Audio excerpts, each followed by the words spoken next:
Hola, ¿qué tal, gente? Buen día, feliz día del estudiante. Vamos a arrancar con la clase número 2 de Educación Cívica.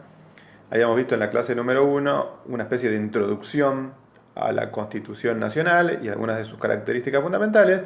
Hoy vamos a meternos en el tema de su primera parte, que son declaraciones, derechos y garantías. Acuérdense que habíamos visto que la Constitución estaba dividida en dos partes, la parte dogmática, la parte orgánica. Hoy vamos a meternos un poco dentro de un sector de la parte dogmática, que es el de declaraciones, derechos y garantías, y vamos a intentar definir cada uno y poner varios ejemplos de cada uno de ellos. Así que bueno, vamos al apunte y vamos a trabajar justamente con este tema para completar nuestra clase número 2.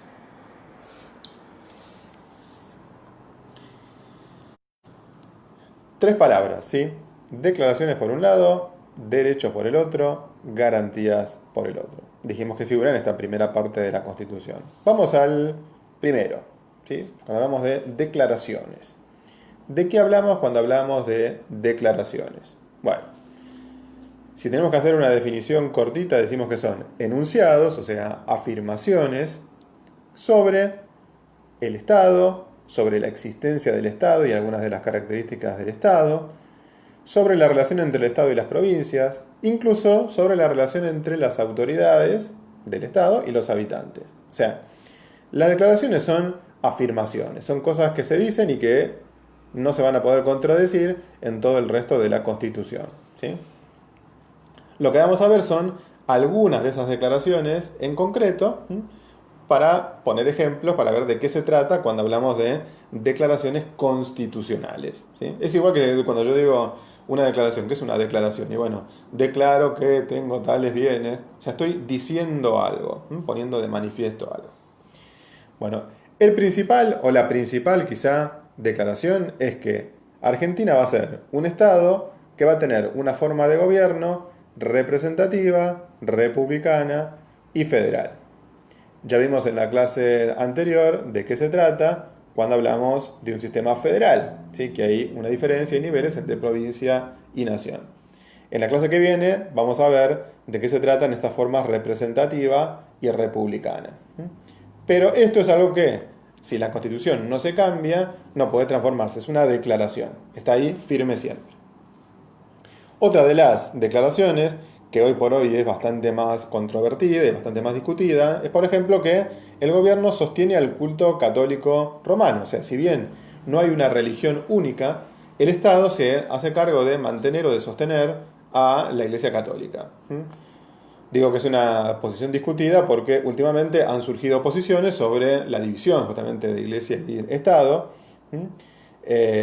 Pero en esta época, tengan en cuenta que la Constitución fue en 1853, la Iglesia Católica era la más poderosa, la más dominante, y a cambio de quitarle una parte de sus ingresos, el Estado se compromete a financiarla.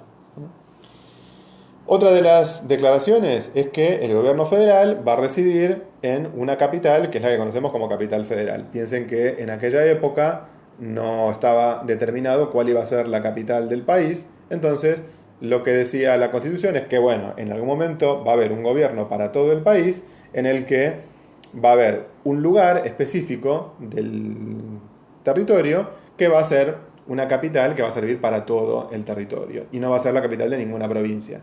Finalmente, como todos sabrán, esa capital se estableció en la ciudad de Buenos Aires y se le quitó ese pedacito a la provincia de Buenos Aires para hacer una capital federal. Otra de las declaraciones es que el gobierno nacional se va a sostener con fondos de impuestos, de aduanas o de créditos. O sea, está planteando cuáles van a ser los mecanismos para que el Estado consiga plata. ¿Sí? O sea, cobrar impuestos, que es algo que saben muy bien. Las aduanas son todos los impuestos que tienen que ver con las exportaciones y las importaciones. Piensen que uno de los elementos fundamentales era que, por lo que se peleaban las provincias en esa época, era que la recaudación de la aduana de Buenos Aires se la quedaba solo Buenos Aires. Entonces, justamente, plantear que es el Estado Nacional el que se va a sostener con los ingresos de la aduana es tener que repartir esa plata entre distintas provincias. Y por otro lado, obviamente se determina que el Estado va a poder pedir prestado, ¿m? Y que también eso va a ser un mecanismo de obtener fondos. Otra de las declaraciones es que cada provincia, por ejemplo, va a tener una constitución propia y que esa constitución va a tener que ser republicana. ¿Esto qué hace? Reafirma, uno, la presencia de una estructura federal, o sea, cada provincia va a tener un gobierno propio y una constitución propia, y además lo que dice es, no solo el gobierno nacional va a tener que ser republicano, ya vamos a ver qué es, o sea, con división de poderes, etcétera, sino que cada provincia va a tener que tener esa misma estructura. Es como que cada provincia va a tener que ser una especie de República Argentina en miniatura. Obviamente cada provincia después va a tener que hacer su constitución. Otra de las declaraciones que establece la Constitución es el derecho de intervención federal. ¿Eso qué significa? Que cuando hay algún problema interno, por ejemplo, algún conflicto que se puede convertir en una guerra civil o en alguna conmoción interior, o bien alguna provincia está amenazada por alguna cuestión exterior, o sea, la quieren invadir o alguna otra cosa parecida, el gobierno nacional tiene el derecho a pasar por encima de las autoridades provinciales e intervenir, o sea, hacer algún tipo de movilización con fuerzas del ejército nacional y colocar un interventor, o sea, un gobernador provisorio, quitando los derechos federales por un tiempo, pero solo en caso de que haya algún tipo de problema grave dentro de esa provincia. Este derecho de intervención federal igualmente va a ser muy usado en muchas épocas por distintos gobiernos nacionales, sobre todo cuando había gobiernos provinciales que no estaban de acuerdo con el gobierno nacional, ¿no? Pero digamos que es un derecho como que se le da una prerrogativa al gobierno nacional para pasar por encima del federalismo en momentos muy puntuales y muy especiales. Otra de las declaraciones que establece la Constitución es la unidad jurídica, o sea que todas las provincias van a tener en el fondo las mismas leyes nacionales, ¿sí? Piensen que hasta esa época cada provincia era como un estado separado, un estado aparte. Entonces, ahora lo que se establece es que va a tener que haber todo un cuerpo de leyes que va a servir para todo el país y no va a tener distinciones entre una provincia y otra. Pese a que cada provincia tenga su constitución, tiene un conjunto de leyes que están por encima de esa constitución.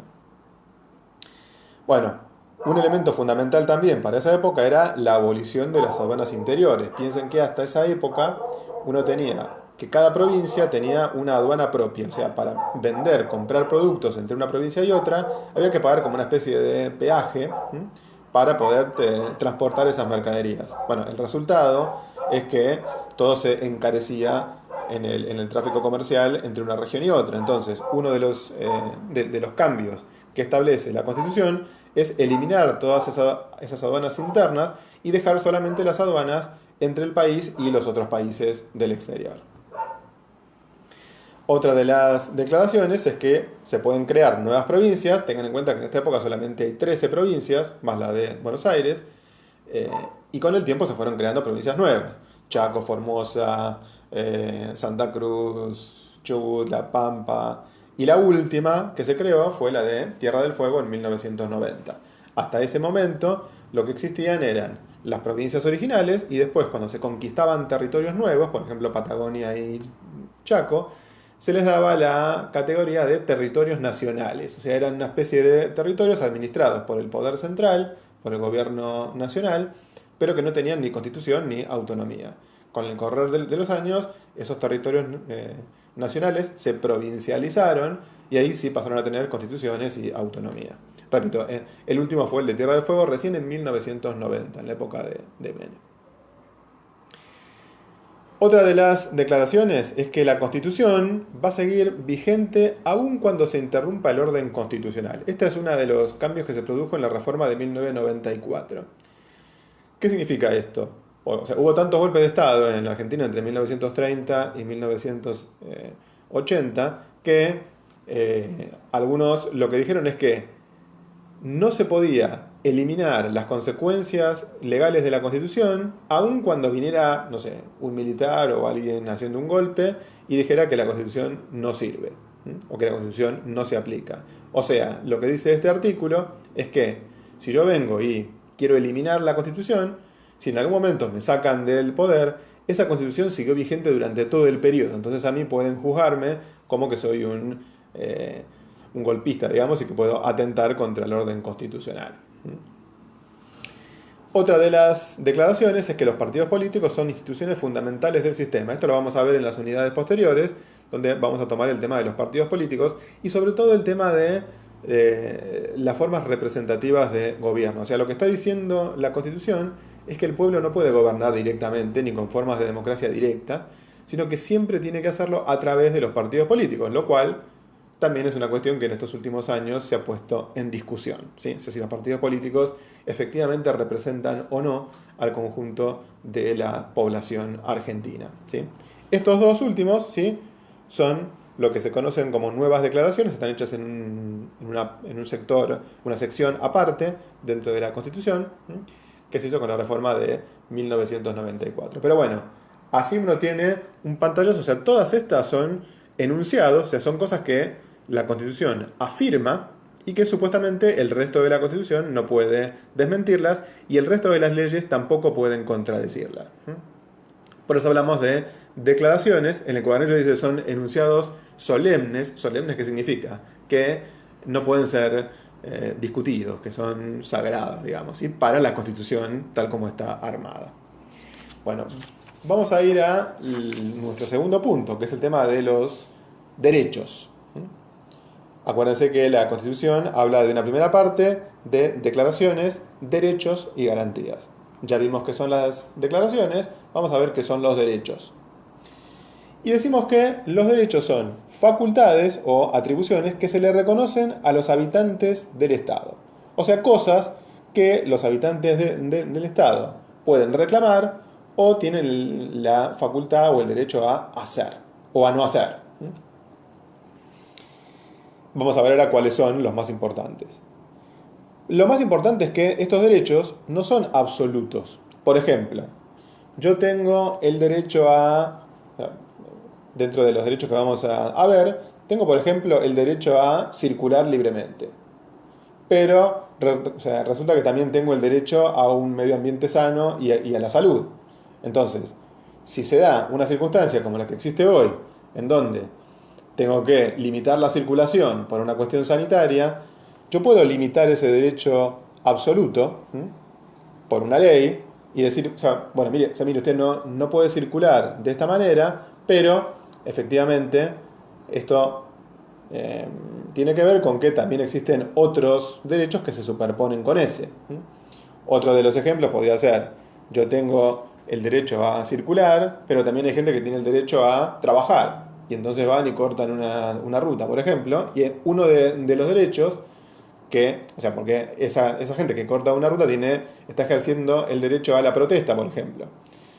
Los dos derechos están en contradicción, entonces unos están limitados por otros. Hay que ver justamente por dónde pasa ese límite. Lo que es importante siempre es reconocer que no son derechos absolutos, sino que siempre están limitados por otros derechos y por los derechos de otras personas. La Constitución define algunos derechos específicos, o sea que los dice abiertamente, que son los que se conocen como derechos enumerados, y después en el artículo 33 dice, bueno, pero esto no significa que no haya otros derechos no enumerados en la Constitución, que en realidad también sean derechos que pueden reclamarse. Por eso hablamos de derechos enumerados y no enumerados. De los que vamos a hablar hoy van a ser de los derechos enumerados por la Constitución. Finalmente, la reforma de 1994, que ya la vimos en la clase anterior, incluye varios tratados internacionales de derechos humanos que especifican y hacen mucho más detallado los pocos derechos que figuran en la Constitución, en los artículos de la Constitución. ¿Qué tratados incluye? Yo acá hice una lista corta, hay más tratados, pero enumeramos los que son los que me parecen los más importantes. Uno, por ejemplo, es la Declaración Universal de los Derechos Humanos, que hace las Naciones Unidas, en 1948, después de la Segunda Guerra Mundial, que enumera una serie de derechos políticos, sociales, civiles, económicos, etc. Otro de los más importantes es un pacto que es entre todos los países de América, que se conoce como el Pacto de San José de Costa Rica, que se hace en 1969, y que también tiene que ver con enumerar un montón de derechos a los que suscriben los países americanos. Después hay algunos que son o que contemplan derechos que son específicos. Estos son dos tratados muy generales, pero estos cuatro son eh, contra ciertos procesos que vulneran algunos derechos. Por ejemplo, la Convención de los Derechos del Niño, que se da en 1969, tiene que ver con cosas puntuales que quizá en la Constitución no se tenían en cuenta, porque en esa época se hablaba de los ciudadanos o de la población adulta. Otra importante es la Convención contra el Racismo, que se hace en la ONU en el 65, o sea, contra formas de discriminación. Otra que va a ser ya más propia de los últimos años, que es del 79, se da la Convención contra la Discriminación contra las mujeres, ¿sí? O sea, es una convención pionera en lo que tiene que ver con temas de género. Y una que es más antigua, que es la Convención contra el Genocidio. O sea, piensen que en el 48 recién se salía de la Segunda Guerra Mundial, con todo el tema del nazismo, todas estas matanzas. Y el genocidio es cuando hay un pueblo que quiere destruir a otro pueblo o a otra nación, ¿m? Sistemáticamente, y para eso los mata o les impide reproducirse. Entonces el tema del genocidio va a ser un tema que también va a tomar la Constitución Nacional. Piensen que esto se adapta en el 94, después de que hubo muchas dictaduras, y se las acusó de ser genocidas a esas dictaduras. Ahora bien, una vez que ya tenemos definidos los derechos, lo que tenemos que saber es cómo se clasifican, ¿sí? Según la clasificación de esos derechos, y vamos a seguir una clasificación bastante clásica. En primer lugar, hablamos de los derechos civiles. ¿Qué es un derecho civil? Es un derecho que tienen todas las personas que habitan el país por el solo hecho de ser personas. Y punto. Por eso decimos que son derechos que se les reconocen a todos los habitantes, independientemente de que sean argentinos, extranjeros, que estén de viaje, que sean turistas, ¿sí? Que vinieron escapándose o lo que fuere. Son derechos que le corresponden a todos los habitantes, por el mero hecho de ser personas. ¿Y cuáles serían esos derechos que enumera la Constitución?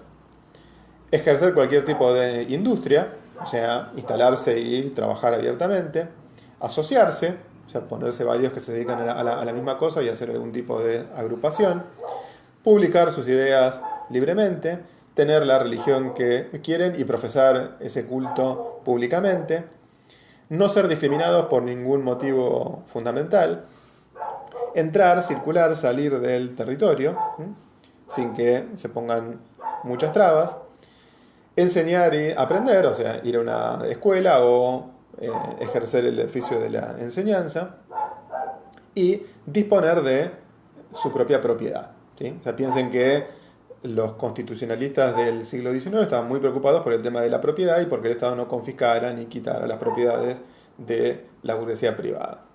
Entonces, todos estos son derechos que, fíjense que se dan en una constitución, en una época en donde muy poco tiempo después van a venir un montón de inmigrantes. Bueno, en teoría a los inmigrantes la constitución les garantizaba, más allá de que se haya cumplido en la práctica o no, todo este conjunto de derechos por el mero hecho de que esos inmigrantes eran habitantes del territorio. ¿Sí? Por eso el preámbulo decía que era para todos los hombres del mundo que quisieran habitar el suelo argentino.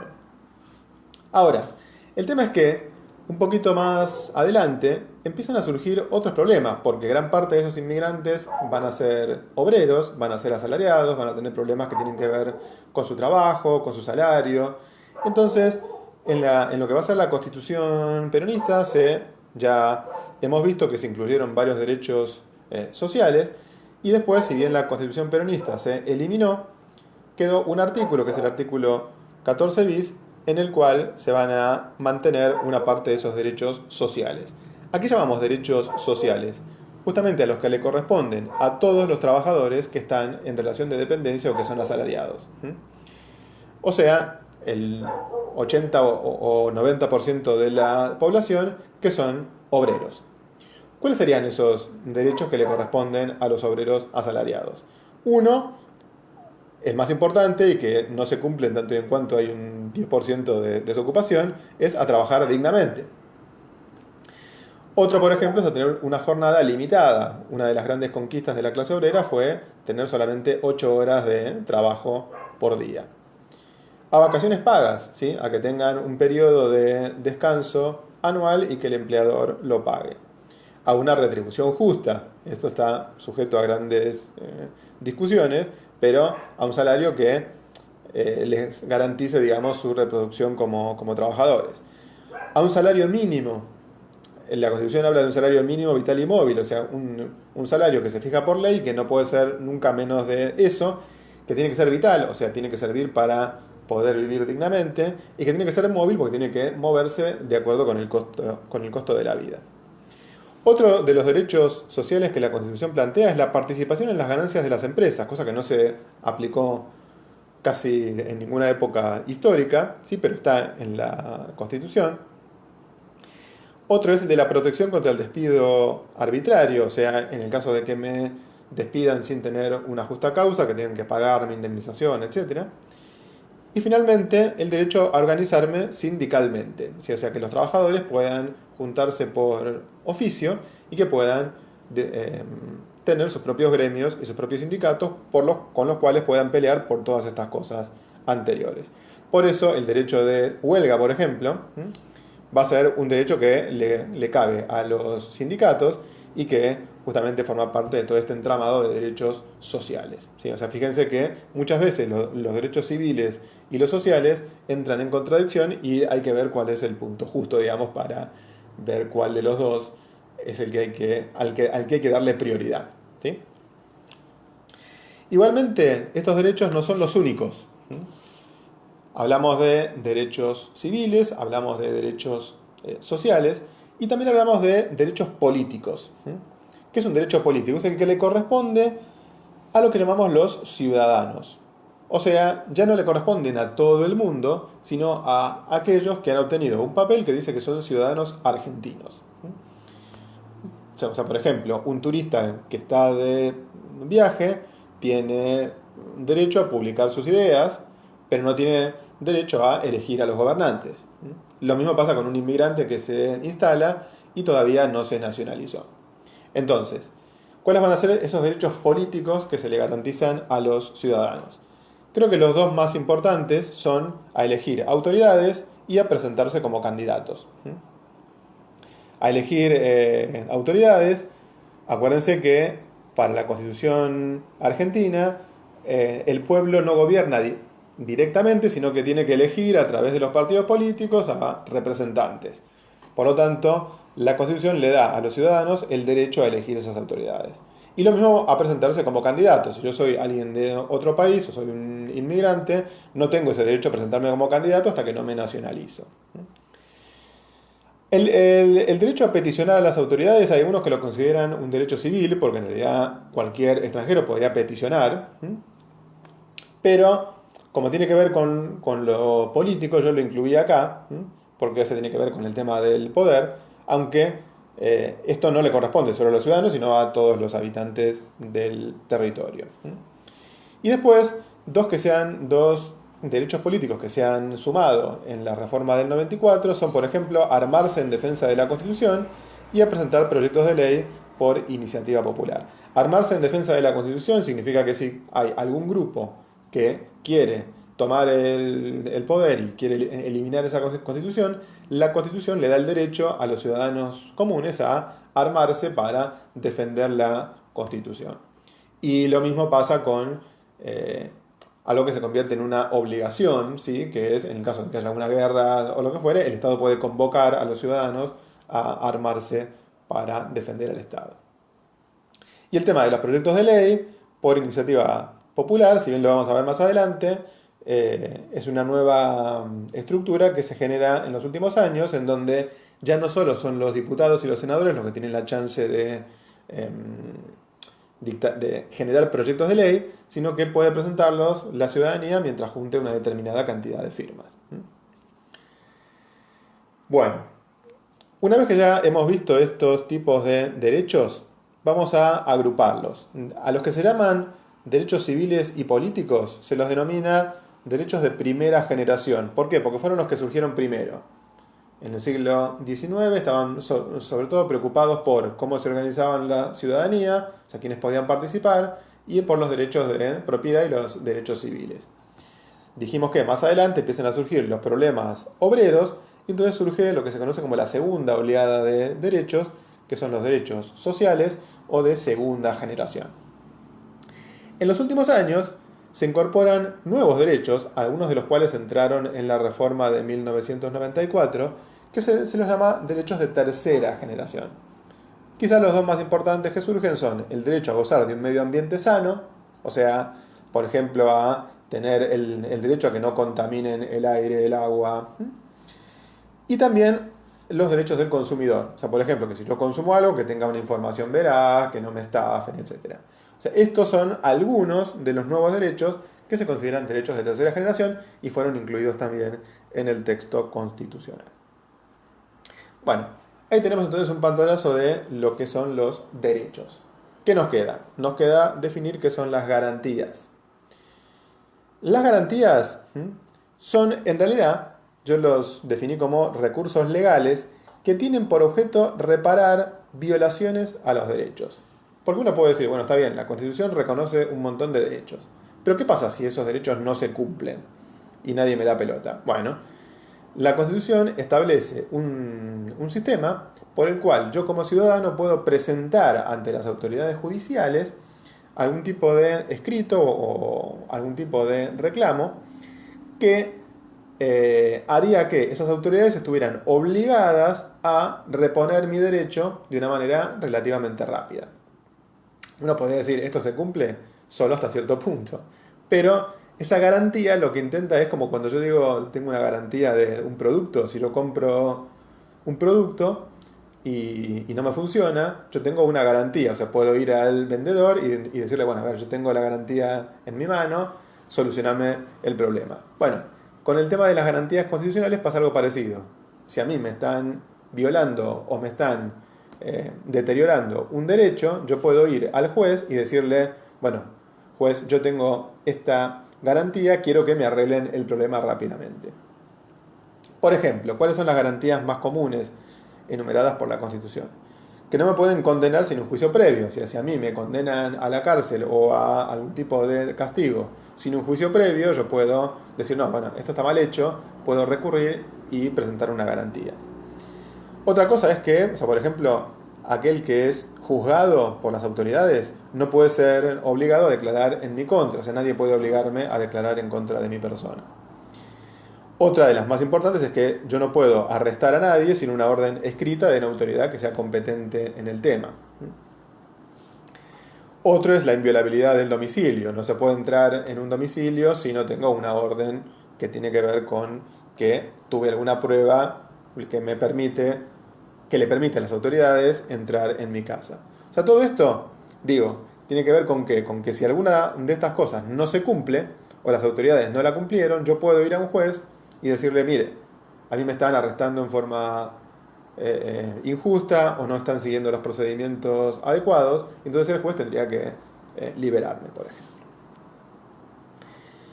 En el año 94, o sea, en la reforma, se incorporan tres nuevas garantías que ya existían de antes, pero ahora se le da categoría constitucional. Son el habeas corpus, el habeas data y el recurso de amparo. ¿Qué es el habeas corpus? Es todas las garantías que lo que hacen es permitir recuperar la libertad física en caso de arresto ilegal, que fue lo que dijimos hace un rato. O sea, si a mí me arrestan sin mostrarme una autorización por un juez, yo puedo ir al juez y decirle, mire, me metieron preso y ese juez tiene que liberarme rápidamente porque los procedimientos que siguieron para arrestarme no eran los adecuados. Por lo tanto, este habeas corpus siempre protege lo que tiene que ver con la libertad física, o sea, que alguien es encarcelado o alguien es perseguido, etc. A diferencia del habeas corpus, lo que se conoce como el recurso de amparo es el que protege a todos los otros derechos que no son la libertad física. Por ejemplo, el derecho a estudiar, a trabajar. O sea, hay casos en donde, por ejemplo, hay alumnos donde no lo dejaron anotar en determinada escuela, entonces los padres presentaron un recurso de amparo para restituirle el derecho a estudiar. Si los recursos de amparo son los que se establecen para restituir cualquier tipo de derecho que no es de la libertad física, porque en ese caso es un habeas corpus. Y finalmente el derecho de habeas data tiene que ver con todo el avance informático de los últimos tiempos. Todos sabemos que hay muchas empresas y registros públicos, gobiernos, etcétera, que tienen datos personales nuestros, ¿sí? Porque los dejamos para comprar, para vender, para acceder a determinados sistemas. Bueno, todas las personas tienen derecho a saber qué información nuestra tienen las empresas privadas y los gobiernos, ¿sí? Sobre nuestra persona. Entonces, si uno quiere saber qué información tienen, tiene el derecho de exigirlo y esto lo plantea la garantía del habeas data. O sea, todas estas entonces son garantías que se sumaron en los últimos años. Bueno, rebobinando entonces un poco, en esta clase lo que vimos son qué son las declaraciones, vimos algunos ejemplos, qué son los derechos, cómo se clasifican y algunos ejemplos de cada uno, y qué son las garantías también constitucionales. Con esto damos por cerrado lo que es la clase número 2 de educación cívica. Y en la clase próxima lo que vamos a ver es un poco el tema de los sistemas representativos y dos conceptos fundamentales que son el de democracia y el de república. Así que bueno, dudas, preguntas, consultas, no duden en hacerlas. Bueno, y nos vemos en la clase próxima. Feliz día para todos los estudiantes y nos vemos con la clase número 3 dentro de una semana. Chau, chau.